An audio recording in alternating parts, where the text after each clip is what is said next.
if you took the Goonies and the Stranger Things kids, and then you took the OC and Ozark and kind of made this like real dysfunctional family, and threw them in a pot, stirred them up, and spit them out. So it follows this journey of these four friends who live in the Outer Banks. And my father's been missing for almost a year now, and he's an avid treasure hunter, and he's gone after this sort of urban legend myth of this boat called the Royal Merchant, which sunk with 400 million in gold. And so it leads them down kind of these crazy journeys with mystery, young love, as well as all sorts of twists and turns that I think everybody's going to be really excited to go on a ride with. Honestly, the perfect recipe for a show that we want to binge. I'm saying. As an actor, what drew you to this show? What made you sign on?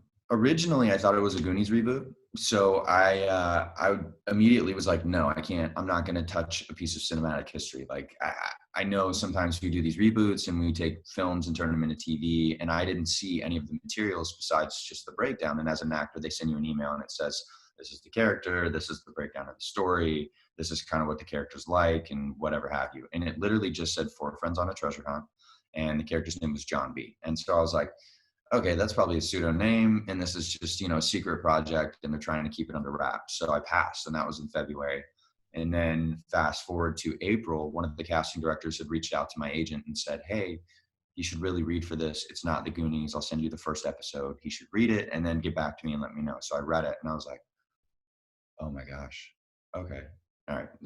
I made a mistake. Okay. It's not the Goonies. This is super cool. So I did the audition, and then, everything kind of came full circle. About a week later, I was on a flight to Charleston that Sunday. Got the job on Wednesday.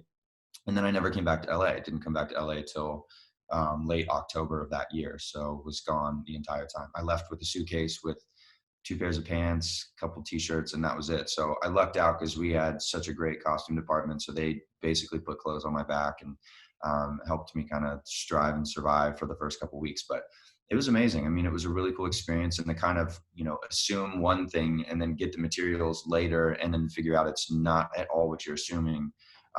One is, not only is it an exciting experience, but it's super rewarding to be a part of a project that is so vastly different than I think a lot of things that are out in the world right now. It's totally different, but it's still so great. So many people have been binging it already. Like I have been, my mom has been, a total different age group. It's so cool that people are connecting with it and are going to continue to connect with it. I mean, I had somebody again on social media, they're like, I'm going for a 6th time. I'm like, get some sleep, go to bed. Like, I love you so much, but like, please take care of your body and make sure you're getting some sort of sleep cycle in there. You're going to not feel so great in a couple days. I will say though, those last couple of episodes this weekend for me, yeah, I don't know where time went. I was up way past my bedtime. Yeah. So we need to talk about it though. That season finale. Spoilers ahead also, everyone. Spoilers ahead.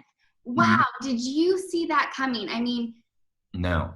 Yeah. No, not at all. I mean, when we started the show, we only had the first 4 episodes. Okay. And then we would progressively get an episode as it was going. So Josh, Jonas, and Shannon, our creators and writers, they would send it, at any given time, so we randomly got them a lot of times during our lunch breaks.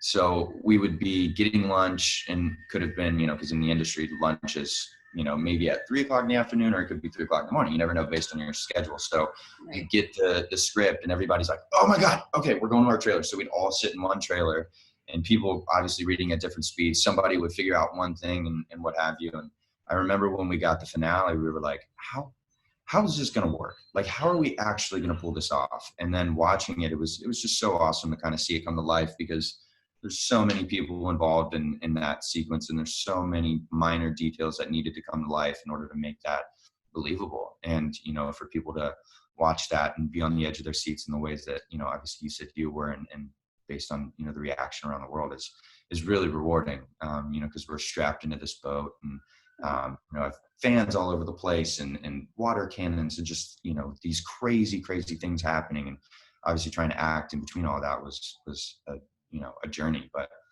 it's cool to kind of see the final product and have people react to it in the ways that we hope to.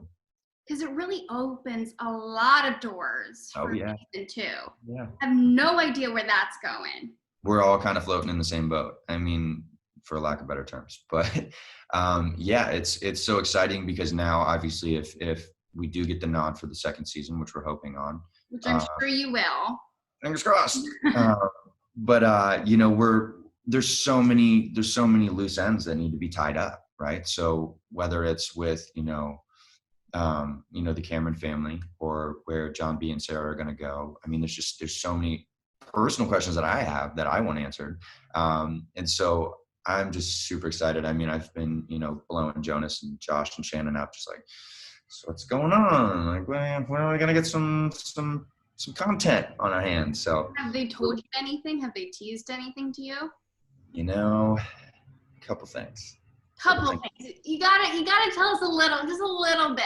You know what? I'm still in the place where like I want people to continue to watch the show and allow them to sort of like let it sink in and then maybe we'll tease a thing or two. But as of right now, I think the way that Jonas kind of described it is it's like 1,000-foot overview, right? So like you have to recreate the world. You've got to figure out where these characters are going, what makes sense. So you sort of have to look and then sort of narrow everything down into a smaller perspective before we can kind of, really, really pencil things in. But from what I've heard, from what I, kind of have in my brain, from what they've told me, I think it's going to be what you take out of season 1 and then just kick it right in the butt and let that horse run, because it's going to be crazy. Oh, well, now I'm excited. Maybe I'll be that one person that just keeps rewatching this like 6 times until it comes out. Now, I do have to ask, though, I started shipping your character and Madeline together. Have you encountered that? Have you gotten those DMs of like, please let this happen in real life? Yeah, I think it's a lot of fun. Obviously we have the little love triangle that takes place, or multiple love triangles, I guess you could say, if you throw Topper and Sarah and John B, and then John B and Sarah and Key, and then you have Key and Poe. I mean, it's just makes your brain kind of hurt for a second. But no, it's really cool to see, obviously, when you put so much effort into trying to create this like true authentic love story, for people to really connect with that. I think it's a lost art to really make sure that love in a YA series is created on a platform that feels real. And so when you get those messages and you see the fan videos that they put together, videos are the best. It's so fantastic. I mean, we were all hanging out last night because we're still kind of quarantining together. The cast is? Yeah, so it's myself, Drew, who plays Rafe, Rudy, who plays JJ, Maddie Klein, and Elaine, who was a huge part behind the camera for our show. We've all kind of like quarantined in together at Drew and Maddie's apartment because they live in the same building. So we're all kind of just doing our own thing, and we made some forts one time and playing games and cooking all these meals. So it's been great to kind of have that experience with them. But we sat around and watched some pretty funny fan videos. And last night in particular, there was one of Barry and Rafe that got made, and I was dying just to see the local neighborhood drug dealer, and then Rafe Cameron, the golden boy of the Cameron family, get a fan video of them confessing their love together. That's amazing. Fantastic. I love that. And I would assume that you guys are having a lot of fun and making the most out of quarantining together. We're trying. I mean, I think the thing that we wanted to do was to be as safe as possible and try to have an environment where everybody, not one, was, mentally okay, but two, physically, as well as, just making sure that the environment is somewhat enjoyable. Because I think if you do this alone, I'm a huge advocate for mental health. I think when you're by yourself during a time period that is extended as long as it is, I mean, your brain kind of does some crazy things to you. So it's nice to kind of have that positive energy and positive reinforcement with the group of people that, you've obviously been through a lot with. And then it was cool because, the show dropped and we're all sitting around kind of experiencing it together. So it's been a real blessing to kind of sit back and watch this thing sort of unfold in front of our eyes, not just by ourselves, but with a group of people that you've put your heart and soul into something with. I do want to play a little round of like get to know you more, little quick fire questions, because I feel like you're going to be Netflix's next big heartthrob. I think you already have that title, honestly. Title to wear. It's a big one. It's a big one, but that happens very quickly though. Mm-hmm. Yeah. Okay. So we Right. want to ask you a couple of questions just to get to Sure. know you a little better. Okay. So first one, who is your celebrity crush? Ooh, Jennifer Aniston. Ooh, you said that fast. Mm-hmm. Yeah. It'll never change. Never change. I mean, she's ageless. She's awesome. She is the heart and soul of my life. She makes my blood run. It's I'm not embarrassed anymore. I've said it a couple of times. So Jen, if you're out there in the world, just recognize me. Maybe she's watching Outer Banks. We can only hope.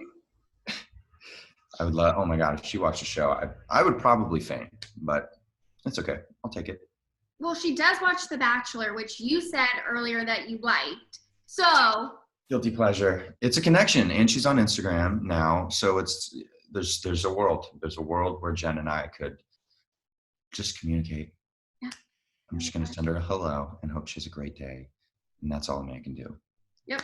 So. Other than The Bachelor, do you have any other guilty pleasures when it comes to reality TV? Oh yes. So we've all been watching Jersey Shore on repeat. We're on the 4th season right now, and it's going fantastic.